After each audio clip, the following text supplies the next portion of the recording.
So, Mure Zimbabwe, right now, Chiwenga is gathering evidence yekugurwa kwemitemo na Mnangagwa. So, inzwai munzi, politics dzakunakidza. So, chiri kuitika ndechekudai so, ndechekutoda kupai two things and sub things zviri kuitwa naChiwenga right now. Toda kupai ma-updates on what's happening as of Monday musi wanhasi tichitarisana neCape 3 and Chiwenga faction. So first of all, Mure Zimbabwe, we have the 210 MPs court case. Let's explain it, because this is the biggest pushback against Cape 3. Right. My Liberation War veterans, traditionally my ideological bedrock of ZANU-PF, launched a direct challenge at the Constitutional Court. Rather than just suing the President or the Minister of Justice, the legal strategy targets the entire 210-seat National Assembly and the MPs, effectively forcing the courts to cross-examine the legislative process itself. So the core of the legal challenge, the referendum demand. The war veterans and legal scholars argue that Cape 3 represents a fundamental reordering of Zimbabwe's constitutional architecture because it eliminates a citizen's right to directly vote for a president and extends the terms of sitting officials. They argue it cannot be passed merely by a 2/3 parliamentary majority.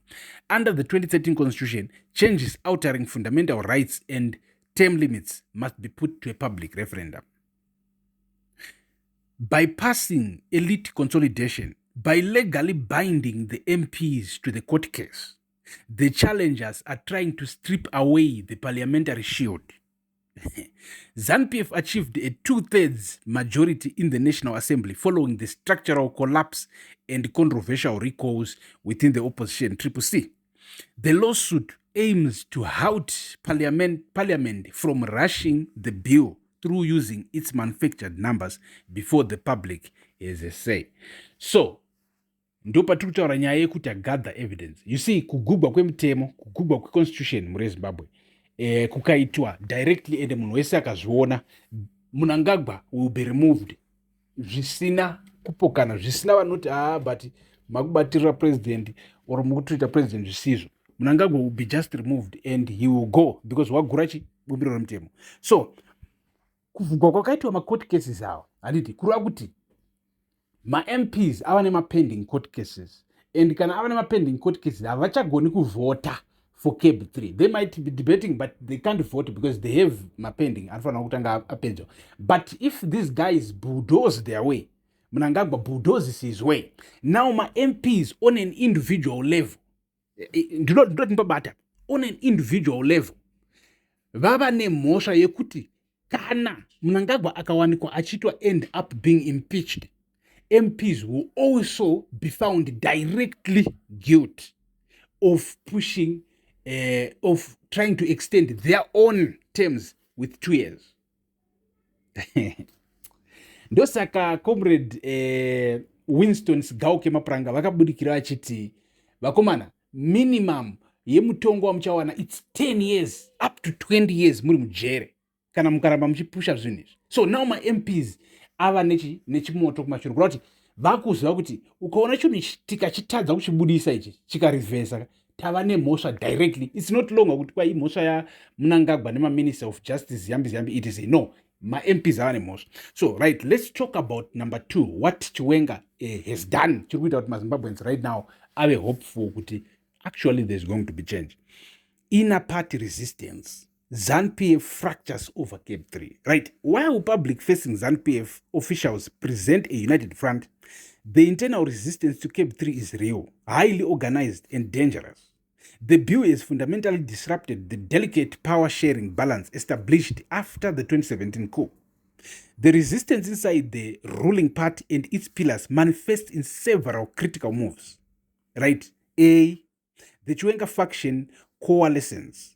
The most significant resistance centers around Vice President Constantino Chiwenga, the retired general who orchestrated the 2017 military intervention that ousted Robert Mugabe. The broken gentleman's agreement, it has long been an open secret within the secret architecture that an informal agreement existed. Mnangagwa would serve his 2 terms and Chiwenga would step in as the natural successor in 2028. By pushing a 7-year term extension to 2030 and shifting presidential selection to parliament, where Mnangagwa controls the party list and patronage, CAB 3 effectively blocks Chiwenga's path to the presidency. The silent veto. Chiwenga and his aligned stalwarts within the party have deliberately withheld vocal, enthusiastic endorsements of the bill.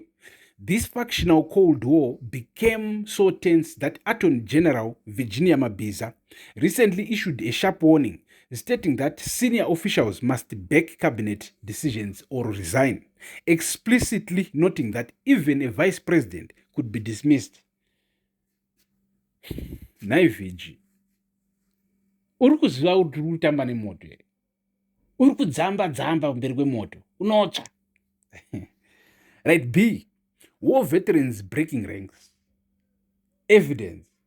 The Zimbabwe National Liberation War Veterans Association, ZNLWVA, has historically been used by ZANU-PF as an aggressive mobilization wing.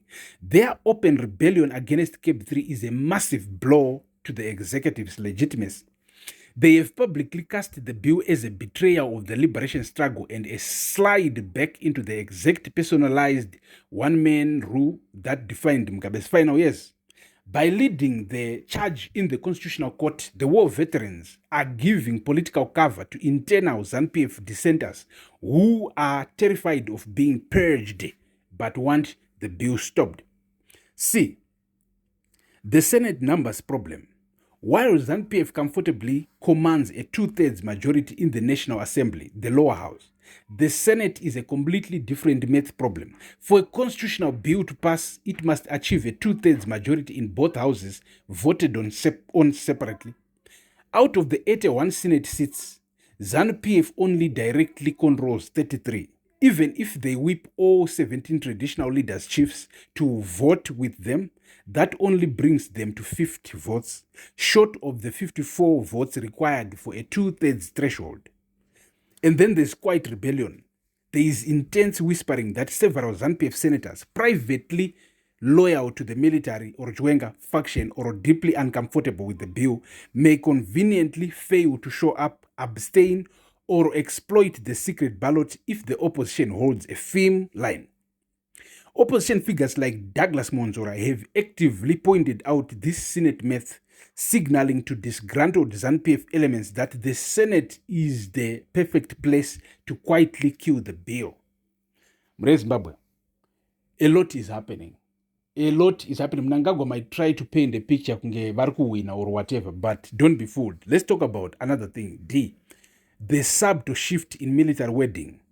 In a quiet but highly technical move, Clause 15 of CAB 3 proposes changing Section 212 of the Constitution regarding the functions of the Defense Forces, deleting the mandate to uphold this Constitution and replacing it with in accordance with the Constitution. Legal and security analysts note that the current military top brass is intensely wary of this. The executive is trying to legally ensure that the military cannot use upholding the Constitution as a justification for another intervention or a refusal to follow controversial executive orders. The fact that the executive felt the need to explicitly dilute the military's constitutional mandate shows how deep the distrust runs between State House and the barracks right now. So isusu takuunzirai nyaya ndini wenyu super muri kunzwa zviri kuitika. Stay tuned pano pamuzinda wevanhu. Peace.